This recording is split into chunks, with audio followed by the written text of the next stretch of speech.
Hello viewers, welcome back to my channel beauty tips by Plabani. গত ভিডিওতে রূপচর্চায় গাজরের ব্যবহার নিয়ে আলোচনা করেছিলাম। আজকের ভিডিওতে থাকছে রূপচর্চায় গাজর ব্যবহারের কিছু টিপস। রূপচর্চায় গাজরের এক বিশেষ ভূমিকা রয়েছে। গাজরে রয়েছে ভিটামিন এ ও ক্যারোটিন। যারা প্রতিদিন একটি করে কাঁচা গাজর খান তাদের ত্বকে ভিটামিনের অভাব হবে না, কারণ গাজরে রয়েছে প্রচুর পরিমাণে ভিটামিন এ। পাশাপাশি ত্বক, চোখ ও দাঁত ভালো থাকবে। ত্বকের যত্ন ও ফেসিয়ালেও গাজর খুবই উপকারী। চলুন তাহলে আর দেরি না করে আজকে জেনে নেই গাজর দিয়ে ফেসিয়ালের কয়েকটা টিপস। 1 টেবিল চামচ গাজরের রস, 1 টেবিল চামচ বেসন, 1 চা চামচ অলিভ অয়েল একসাথে মিশিয়ে একটা ফেস প্যাক তৈরি করুন। তারপর এই ফেস প্যাকটি আপনার ত্বকে লাগান। 15-20 মিনিট পর কুসুম গরম পানি দিয়ে মুখ ধুয়ে ফেলুন। এই ফেস প্যাকটি সপ্তাহে 2 দিন লাগান। আপনার ত্বক দ্রুত ফর্সা হয়ে উঠবে। আর যাদের ত্বক শুষ্ক তাদের জন্য এই ফেসিয়ালটি। 3 টেবিল চামচ গাজরের রসের সাথে 2 টেবিল চামচ শসার পেস্ট মেশান। মিশিয়ে পুরো মুখে লাগিয়ে রাখুন।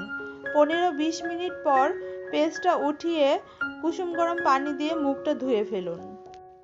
দেখবেন আপনার ত্বক টান টান হয়ে উঠবে, সেই সাথে ত্বক হয়ে উঠবে উজ্জ্বল ও দীপ্তিময়। ত্বকের বয়সের ছাপ ও বলিরেখা দূর করতে 3 টেবিল চামচ গাজরের রসের সাথে 1 টেবিল চামচ মধু মিশান। তারপর সারা মুখে লাগান। 15-20 মিনিট পর ঠান্ডা পানি দিয়ে ধুয়ে ফেলুন। তাহলে ত্বকের বলিরেখা দূর হবে। আর এই প্যাকটি সপ্তাহে 3 দিন লাগাতে হবে। তৈলাক্ত ত্বকের জন্য 3 টেবিল চামচ গাজরের সঙ্গে 1 টেবিল চামচ চালের গুঁড়ো, 1 চা চামচ লেবুর রস, 1 চা চামচ গোলাপ জল মিশিয়ে পেস্ট বানিয়ে সারা ফেসে লাগান। 15-20 মিনিট পর ঠান্ডা পানি দিয়ে ধুয়ে ফেলুন। তাহলে ত্বকের তৈলাক্ত ভাব দূর হবে। আর এই ফেস প্যাকটি সপ্তাহে 3-4 দিন আপনারা ব্যবহার করতে পারেন। পিম্পলস জনিত সমস্যার জন্য 2 টেবিল চামচ গাজরের রসের সাথে 2টো ভিটামিন ই ক্যাপসুল ভালোভাবে মিশিয়ে নিন। তারপর ব্রাশের সাহায্যে পুরো মুখে মিশ্রণটি লাগিয়ে নিন। আধা ঘন্টা পর ঠান্ডা পানি দিয়ে মুখ ভালো করে ধুয়ে ফেলুন। দেখবেন ত্বকের পিম্পলস জনিত সকল ধরনের সমস্যা দূর হবে। তবে এটা সপ্তাহে 3 থেকে 4 দিন লাগাতে হবে।